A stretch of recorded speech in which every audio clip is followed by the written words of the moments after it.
A Dália Negra foi o chocante caso da morte de uma jovem de 22 anos. Mesmo com a sua boca cortada até as suas orelhas e o corpo mutilado ao meio, não havia sangue no local onde a vítima foi encontrada, indicando que seu corpo foi colocado ali. Mas onde ela teria sido morta e quem foi o seu assassino?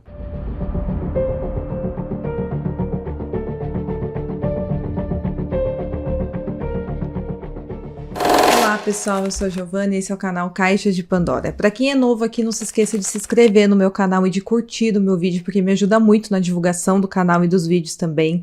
Deixe um comentário aqui para mim com uma sugestão de caso para eu trazer aqui no canal. Me siga nas minhas redes que vão estar aqui na tela, fiquem comigo até o final do vídeo e bora pro caso de hoje.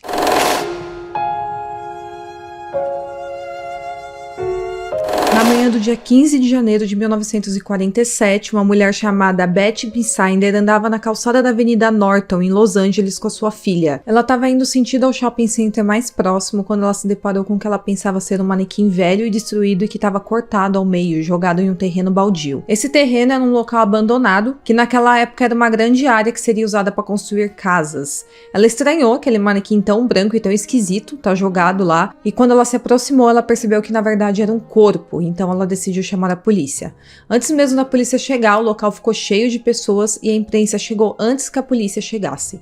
Então logo de cara o local ficou cheio de fotógrafos, cheio de jornalistas, com muita gente parando ali na rua. Era a cidade de Los Angeles, uma cidade cheia. Então todo mundo começou a parar ali em volta do corpo para ver o que tinha acontecido lá. Com a chegada da polícia foi constatado que aquilo de fato não era um manequim que tinha sido largado no local, mas sim o corpo de uma mulher.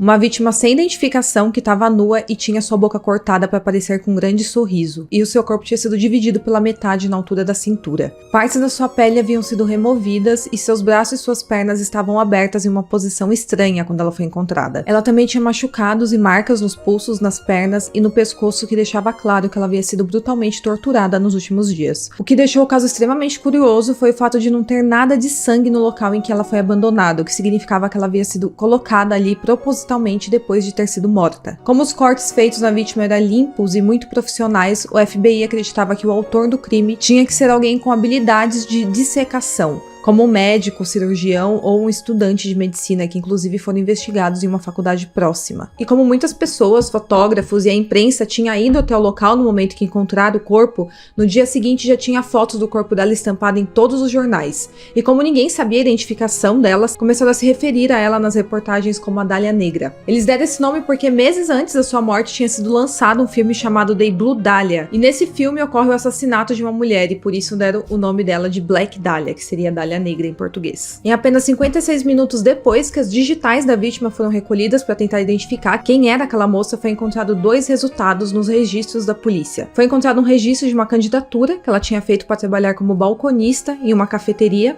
em um acampamento do exército, e outra por um registro de prisão que foi feito em Santa Bárbara, por ela ter ingerido bebida alcoólica sendo menor de idade, e por isso ela foi levada para a prisão nessa ocasião. Havia uma foto dela nos registros da polícia que foi entregue para a mídia para buscar mais informações do que havia acontecido com ela nos últimos meses.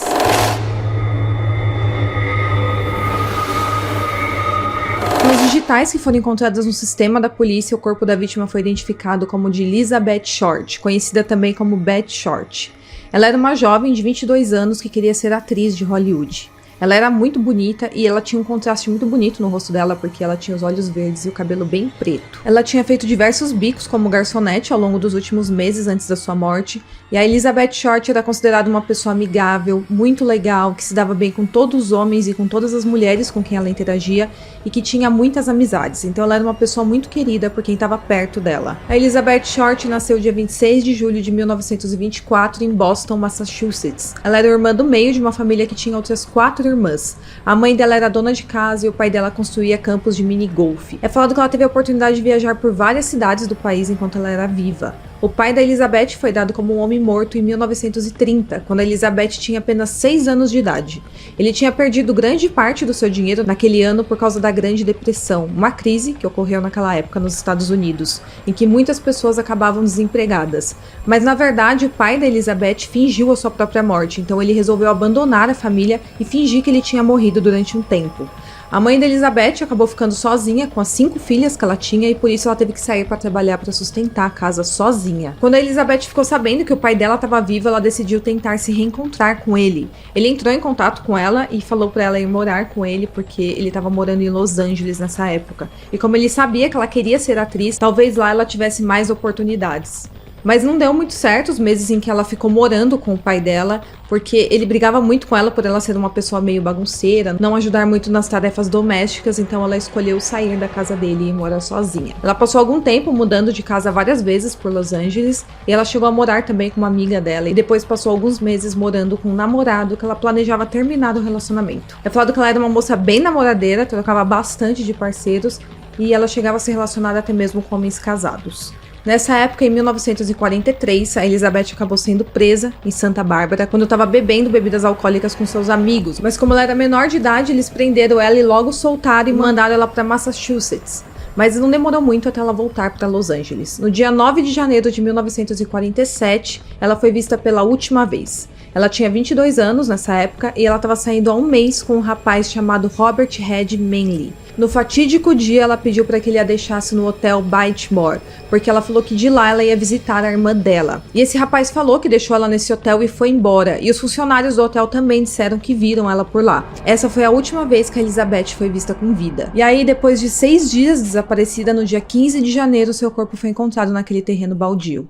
O Robert acabou sendo colocado como um dos principais suspeitos do crime, e como eu falei, quando a polícia chegou no local já estava cheio de gente em volta do corpo, e para quem acompanha casos criminais sabe que isso acaba atrapalhando as investigações, porque a cena do crime ela tem que ser preservada, mas como já estava com muitas pessoas em volta do corpo dela pisoteando a cena do crime, acabou atrapalhando as investigações. Quando a polícia chegou na cena do crime, eles isolaram a área, mas já era tarde demais. Quando realizaram a autópsia no corpo dela, foi descoberto que ela, na verdade, havia morrido por hemorragia e choque devido à contusão na cabeça e lacerações do rosto. Ao que tudo indicava nos exames, o corpo da Elizabeth tinha sido amarrado pelos pés, pelas mãos e pelo pescoço com uma corda, e ela tinha sido torturada entre os dias 9 e 15 de janeiro, onde sua pele teria sido arrancada em diversas partes do corpo. Sua cabeça também tinha sofrido diversos golpes e tinha sido feito um longo corte em sua boca para parecer com um sorriso em seu rosto. E esse corte na boca dela foi feito enquanto ela ainda estava viva, e depois de morta, seu corpo tinha sido partido ao meio e o sangue tinha sido drenado.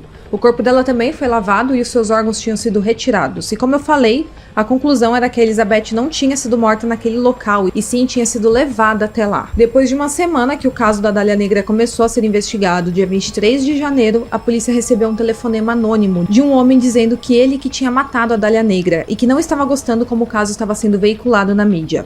Ele falou que ia provar que ele era o assassino e então ele enviou um pacote com uma carta escrita com letras recortadas de revistas e com vários documentos dela também. Ele mandou certidão de nascimento dela, cartão de seguro social, uma agenda dela e fotos dela também. Mas todos esses itens tinham sido lavados com álcool e por isso não tinha como identificar impressões digitais da última pessoa que tinha encostado naquelas coisas, que possivelmente era o assassino. Nesse mesmo dia, os sapatos e a bolsa dela foram encontrados dentro de um lixo, alguns quarteirões de distância de onde o corpo dela tinha sido deixado. Durante as investigações do caso, a polícia e a imprensa também recebeu outras cartas que não dava para saber se de fato era da mesma pessoa que tinha mandado a primeira carta. E eram cartas novamente assumindo a autoria do crime. Eram cartas meio confusas e a maioria delas seguiam o mesmo tipo de padrão, com letras retiradas de jornais e revistas e coladas em um papel para formar uma frase. Em algumas cartas, a pessoa dizia que iria cometer o crime novamente e assumia a autoria pela morte da Elizabeth. Ele também dizia que nunca seria pego e que era para a polícia não tentar localizá-lo. Mas como eu falei, eram várias cartas que chegavam para a polícia, algumas eram com recortes de jornais e outras eram manuscritas, e não dava para saber se era a mesma pessoa que estava mandando tudo aquilo. E a polícia passava muito tempo investigando essas cartas, mas acabavam não chegando a lugar nenhum. Como o caso estava super famoso, também tiveram pessoas que foram até a delegacia para assumir a autoria do crime. Pra vocês terem uma ideia, 59 pessoas assumiram o crime. Todos foram investigados e 20 dessas pessoas foram foco da investigação e viraram suspeitos do caso. Mas a polícia sempre chegava à conclusão que nenhuma dessas pessoas que estavam se entregando era de fato o autor do crime.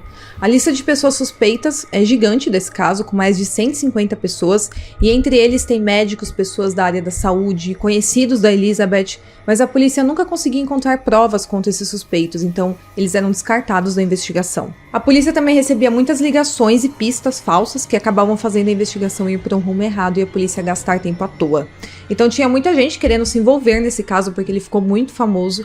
E aí tudo isso acabou atrapalhando muito as investigações. E a polícia não tinha qualquer evidência de quem poderia ser o autor daquele crime, então eles começaram a entrevistar pessoas que tinham alguma ligação com a Elizabeth, que também acabaram virando suspeitos do crime. Mas como eu falei, a polícia nunca encontrava provas o suficiente para levar a investigação para frente. Foi confirmado pela polícia décadas mais tarde, que muitas das informações do caso foram perdidos do sistema da polícia, que acabou comprometendo as investigações. Talvez se esse crime tivesse acontecido nos dias de hoje, com o avanço da tecnologia, é muito provável que seria muito mais fácil de solucionar. Até porque o corpo dela ficou dias na mão do assassino. Então esse caso foi bem complexo para a polícia, ele é bem misterioso. A polícia de fato nunca encontrou quem era o verdadeiro assassino da Elizabeth. Mas agora eu vou falar dos dois principais suspeitos do caso para vocês tirarem as suas próprias conclusões.